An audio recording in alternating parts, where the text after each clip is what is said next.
I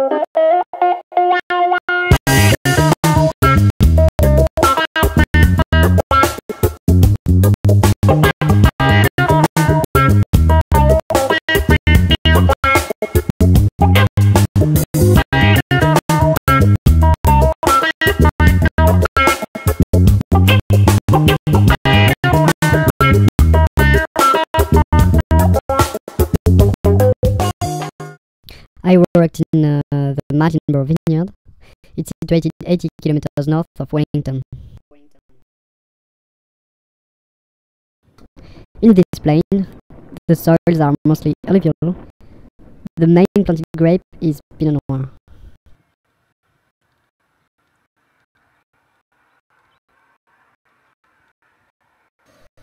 I used to work for Driver, a very small estate of 11 hectares.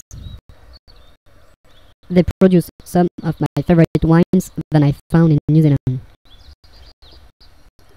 So, can you explain a bit your research about the global warming and the impact on the Martinborough vineyard? The models for the scientific models for global warming keep being refined, and so we cannot be sure what we think is going to happen now is what is going to be in the future. But our best guess is that in somewhere between 20 and 50 years' time, the average temperature in Martinborough will go or raise by 2 degrees to bring it from what is equivalent to Lyon in Burgundy up to the temperatures experienced in Bordeaux. We'll still remain with a maritime climate, so we will be able to grow a wider range of grapes in Bordeaux, and the climate will be somewhat drier than it was previously.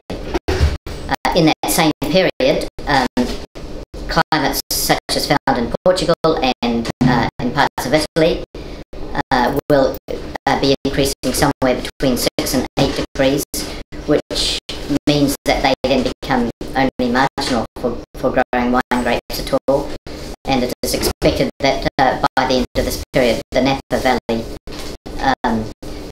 growing district will have disappeared because it won't be able to grow grapes properly. At Dry River we are already experimenting with the warmer climate grapes.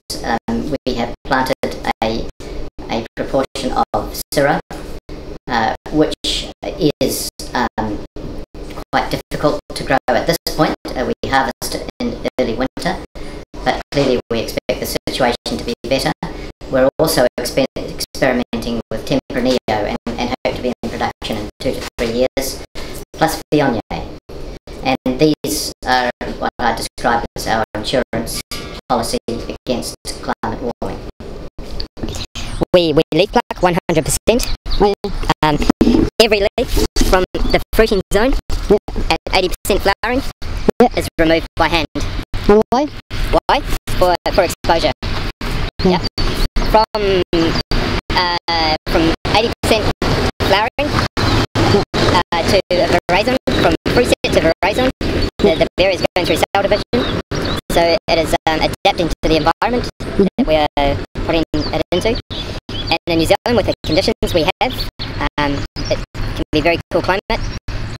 Light is a very strong tool, especially in Pinot Noir, to get phenolics ripe. Yeah. And the more exposure, the earlier on we can adjust those phenolics. Also, removing that much leaf, the basal leaf that we remove is storing carbohydrates in the berry, which will form into sugar later. So leaf plucking will reduce our sugar level later on at harvest. We've done many trials and we can get maybe 2, 3 bricks lower in some years because of removing so much leaf.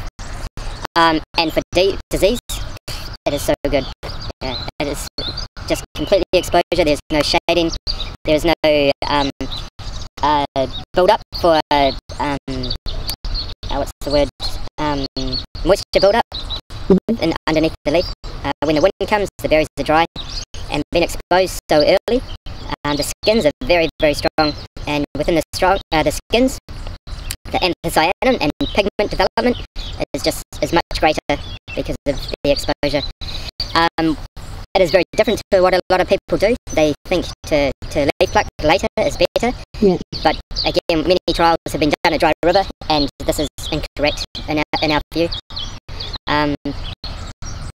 It's vital. And the combination of Scott Henry, the leaf plucking, and the shoot positioning is what we feel is vital to achieve low alcohol. Phenolic ripeness is vital, so there's no green characters. Just very subtle, lush fruit flavours is the optimum of what we go for. In a cool climate, we can manipulate the vineyard very, very easily. So if I want to leave leaf on, I can make green characters.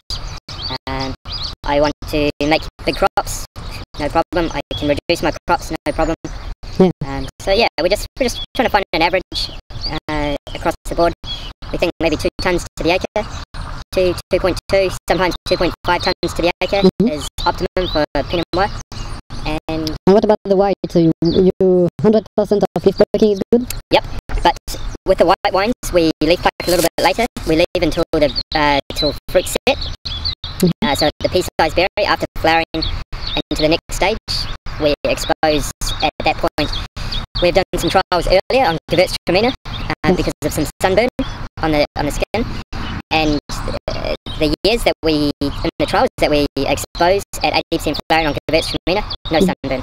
But the stuff that we leaf pluck later, there's lots of sunburn. So again, we go back to the cell division within the berry. When the berry, if we expose very early, it is basically setting itself up for the environment that we expose it to.